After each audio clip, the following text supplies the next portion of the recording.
ವೀಕ್ಷಕರೆಲ್ಲರಿಗೂ ದೈನಿಕ ರಾಶಿ ಫಲ ವಿಶೇಷ ಕಾರ್ಯಕ್ರಮಕ್ಕೆ ಸ್ವಾಗತ. ಇವತ್ತಿನ ಈ ವಿಡಿಯೋದಲ್ಲಿ ನಾವು ವರ್ಷ 2026 ಜುಲೈ ತಿಂಗಳಿನ 30ನೇ ತಾರೀಕಿನ ದಿನ ಕನ್ಯಾ ರಾಶಿಯ ಫಲಗಳನ್ನು ತಿಳಿದುಕೊಳ್ಳಲಿದ್ದು, ಈ ದಿನ ಕನ್ಯಾ ರಾಶಿಯ ಜಾತಕದವರ ಪಾಲಿಗೆ ಹೇಗೆ ಸಾಬೀತಾಗಲಿವೆ, ಈ ದಿನ ಗ್ರಹ ನಕ್ಷತ್ರಗಳ ಸ್ಥಿತಿಗತಿಗಳೇನು ಮತ್ತು ಇಲ್ಲಿ ಉಂಟಾಗಲಿರುವ ಯೋಗಗಳ್ಯಾವುವು, ಈ ಯೋಗಗಳ ಪ್ರಭಾವ ನಿಮ್ಮ ಮೇಲೆ ಹೇಗೆ ಕಾಣಿಸಿಕೊಳ್ಳಲಿದೆ, ಜತೆಗೆ ಈ ದಿನಗಳಂದು ನೀವು ಹೊಂದಿರಬೇಕಾದ ಎಚ್ಚರಿಕೆ ಏನು ಅನ್ನೋದೆಲ್ಲವನ್ನ ವಿಸ್ತಾರ ರೂಪದಲ್ಲಿ ಇಲ್ಲಿ ತಿಳಿದುಕೊಳ್ಳೋಣ. ಮಾಹಿತಿ ತಿಳಿದುಕೊಳ್ಳುವುದಕ್ಕೂ ಮುನ್ನ ನಮ್ಮ ವಿನಂತಿ ಎಂದರೆ, ನೀವಿನ್ನೂ ನಮ್ಮ ಚಾನೆಲ್ ಸಬ್ಸ್ಕ್ರೈಬ್ ಮಾಡಿಲ್ಲವೆಂದರೆ ದಯವಿಟ್ಟು ಈಗಲೇ ನಮ್ಮ ಚಾನೆಲ್ ಅನ್ನ ಸಬ್ಸ್ಕ್ರೈಬ್ ಮಾಡಿ. ಹಾಗೆ ನಿರಂತರ ವಿಡಿಯೋ ಅಪ್ಡೇಟ್ಸ್ಗಳಿಗಾಗಿ ಪಕ್ಕದ ಬೆಲ್ ಐಕಾನ್ ಕ್ಲಿಕ್ ಮಾಡಿ.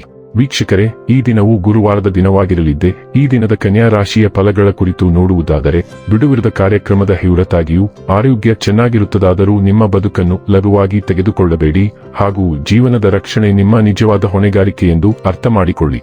ವಿದೇಶದಲ್ಲಿ ಮಲಗಿರುವ ನಿಮ್ಮ ಭೂಮಿಯನ್ನು ಇಂದು ಉತ್ತಮ ಬೆಲೆಗೆ ಮಾರಾಟ ಮಾಡಬಹುದು, ಅದು ನಿಮಗೆ ಲಾಭದಾಯಕವಾಗಲಿದೆ.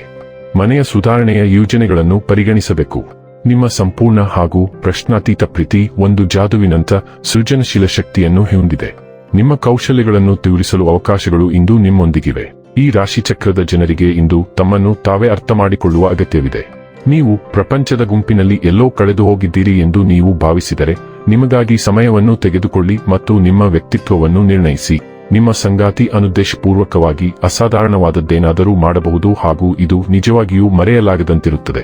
ಇಂದು ನಿಮ್ಮ ಉಪಸ್ಥಿತಿಯು ನಿಮ್ಮ ಸುತ್ತಲಿನ ಎಲ್ಲರನ್ನೂ ಆಕರ್ಷಿಸುವ ಮತ್ತು ಮೋಡಿ ಮಾಡುವ ಸಾಧ್ಯತೆಯಿದೆ. ನಿಮ್ಮ ಬುದ್ಧಿವಂತಿಕೆ ಮತ್ತು ಚೈತನ್ಯದಿಂದ ನೀವು ನಿಮ್ಮ ಸುತ್ತಮುತ್ತಲಿನವರನ್ನು ಮೆಚ್ಚಿಸುವಿರಿ. ನಿಮ್ಮ ಸುತ್ತಲಿನ ಎಲ್ಲರ ಮೆಚ್ಚುಗೆಯನ್ನು ನೀವು ಗೆಲ್ಲುತ್ತೀರಿ.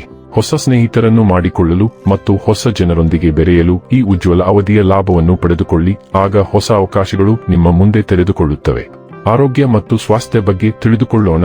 ನೀವು ಬಲಶಾಲಿ ಮತ್ತು ಪ್ರೇರೇಪಿತರಾಗಬಹುದು, ಆದರೆ ವಿಶ್ರಾಂತಿಯ ಕೊರತೆಯು ಆಯಾಸಕ್ಕೆ ಕಾರಣವಾಗಬಹುದು. ಸಮತೋಲನವನ್ನು ಪುನಃ ಸ್ಥಾಪಿಸಲು ಆಪಲ್ ಸೈಡರ್ ವಿನೆಗರ್ ಮತ್ತು ಶುಂಠಿ ಚಹಾವನ್ನು ಪ್ರಯತ್ನಿಸಿ. ಗಟ್ಟಿಯಾದ ಕೀಲುಗಳು ನಿಮ್ಮನ್ನು ನಿಧಾನಗೊಳಿಸಬಹುದು, ಆದ್ದರಿಂದ ಆಕ್ಯುಪ್ರೆಷರ್ ಮತ್ತು ಕಡಿಮೆ ಪ್ರೋಟೀನ್ ಮತ್ತು ಹೆಚ್ಚಿನ ಕಾರ್ಬೋಹೈಡ್ರೇಟ್ಗಳನ್ನು ಹೊಂದಿರುವ ಆಹಾರವನ್ನು ಪರಿಗಣಿಸಿ. ದೀರ್ಘಕಾಲೀನ ಶಕ್ತಿ ಮತ್ತು ಸ್ಪಷ್ಟತೆಗಾಗಿ ಅನಾರೋಗ್ಯಕರ ಮಾದರಿಗಳನ್ನು ಮುರಿಯಿರಿ. ಡೈಲಿ ಲವ್ ಮತ್ತು ರಿಲೇಶನ್ಶಿಪ್ ಬಗ್ಗೆ ತಿಳಿದುಕೊಳ್ಳೋಣ. ನೀವು ಭಾವನಾತ್ಮಕವಾಗಿ ಉದಾರ ಮತ್ತು ಮುಕ್ತ ಭಾವನೆ ಹೊಂದುತ್ತೀರಿ. ಪ್ರೀತಿ ಬೆಳೆಯಲು ಒಂದು ಪೋಷಕ ಸ್ಥಳವನ್ನು ಸೃಷ್ಟಿಸುತ್ತೀರಿ. ಸಣ್ಣ ಕ್ಷಣಗಳಲ್ಲಿನ ಸಂತೋಷವು ನಿಕಟತೆಯನ್ನು ತರುತ್ತದೆ, ಆದರೂ ಸ್ವಾಮ್ಯ ಸೂಚಕ ಪ್ರವೃತ್ತಿಗಳು ಅಲ್ಪಾವಧಿಗೆ ಹೊರಹೊಮ್ಮಬಹುದು. ನಿಮ್ಮ ಸಂಗಾತಿಯು ಹಿಂದೆ ಸರಿದಿರುವಂತೆ ಅಥವಾ ಖಚಿತವಿಲ್ಲದಂತೆ ತೋರುತ್ತಿದ್ದರೆ, ಅದು ಹಿಂದಿನ ಅಭದ್ರತೆಗಳನ್ನು ಪ್ರತಿಬಿಂಬಿಸಬಹುದು. ಸರಳ ಸಂತೋಷಗಳ ಮೇಲೆ ಕೇಂದ್ರೀಕರಿಸಿ ಮತ್ತು ನೆಲೆ ನಿಂತುಕೊಳ್ಳಿ. ವೃತ್ತಿ ಮತ್ತು ಹಣ ಬಗ್ಗೆ ತಿಳಿದುಕೊಳ್ಳೋಣ. ನಿಮ್ಮ ಆದಾಯ ಮತ್ತು ಖರ್ಚನ್ನು ಸಮತೋಲನಗೊಳಿಸುವುದು ನಿಮಗೆ ಕಷ್ಟವಾಗಬಹುದು. ನಿಮ್ಮ ಆದಾಯಕ್ಕೆ ಪೂರಕವಾಗಿ ಎರಡನೇ ಉದ್ಯೋಗವನ್ನು ಹುಡುಕಲು ಇಂದು ಉತ್ತಮ ದಿನ. ನಿಮ್ಮ ಇಚ್ಛೆಯಂತೆ ಏನನ್ನಾದರೂ ನೀವು ಕಂಡುಕೊಳ್ಳಬಹುದು ಮತ್ತು ಮುಂದಿನ ಕೆಲವು ವರ್ಷಗಳಲ್ಲಿ ಇದು ನಿಮ್ಮ ಪ್ರಾಥಮಿಕ ಉದ್ಯೋಗವಾಗುವ ಸಾಮರ್ಥ್ಯವನ್ನು ಹೊಂದಿದೆ. ಈ ಮಧ್ಯೆ ನಿಮ್ಮ ಜೀವನ ಶೈಲಿಯನ್ನು ಕಾಪಾಡಿಕೊಳ್ಳಲು ನೀವು ಕೆಲವು ಆರ್ಥಿಕ ಕ್ರಮಗಳನ್ನು ಅಭ್ಯಾಸ ಮಾಡಬೇಕು.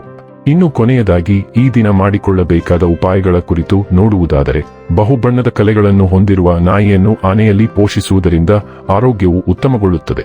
ವೀಕ್ಷಕರೇ, ಇದಾಗಿತ್ತು ಕನ್ಯಾ ರಾಶಿಯ ಜಾತಕದವರ ದೈನಿಕ ರಾಶಿ ಫಲದ ಮಾಹಿತಿ ಇಷ್ಟವಾದರೆ ವಿಡಿಯೋವನ್ನು ಲೈಕ್ ಮತ್ತು ಶೇರ್ ಮಾಡಿ. ಹಾಗೆ ಚಾನೆಲ್ ಸಬ್ಸ್ಕ್ರೈಬ್ ಮಾಡುವುದರ ಜೊತೆಗೆ ನಿರಂತರ ವಿಡಿಯೋ ಅಪ್ಡೇಟ್ಸ್ಗಳಿಗಾಗಿ ಪಕ್ಕದ ಬೆಲ್ ಐಕಾನ್ ಕ್ಲಿಕ್ ಮಾಡಿ.